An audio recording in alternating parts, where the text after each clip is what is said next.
Everyone, আসসালামু আলাইকুম। কেমন আছেন আপনারা সবাই? আশা করছি সবাই ভালো আছেন। আমিও ভালো আছি, আলহামদুলিল্লাহ। তা কুকিং এর পক্ষ থেকে সবাইকে অভিনন্দন। এই রেসিপি নিয়ে হাজির হলাম। কোন পাতার ভর্তা রেসিপি। তবে তৈরি করব আজকে দেখাবো। পাতাগুলো তুলে নিচ্ছি। পাতাগুলো আমাদের ছাদে টবের মধ্যে হয়েছে। এই পাতাগুলো আপনারা সবাই টবেও বুনতে পারেন, মাটির মধ্যেও বুনতে পারেন। আমি গাছের থেকে কিছু মরিচ নিব। এই ছাদে ছোটখাটো একটি ছাদ বাগান রয়েছে। কাঁচা মরিচ দিয়ে সুন্দর করে ভর্তা রেসিপি তৈরি করব। আশা করছি সম্পূর্ণ ভিডিওটা আপনারা দেখবেন। এখন আমি পাতাগুলো সুন্দর করে ধুয়ে নিব। এই পাতা অনেক রোগের উপকারিতা। পাতা সালাদের মতো তৈরি করে খেতে পারেন। আমি পাতাগুলো সুন্দর করে কেটে নিব।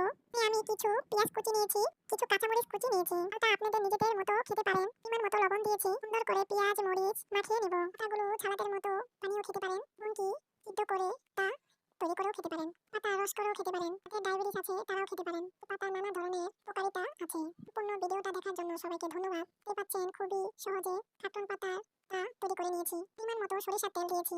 সুন্দর করে ভর্তাটাকে মিশিয়ে নিয়েছি। ভাতের সাথে খুবই মজাদার একটি রেসিপি। ভালো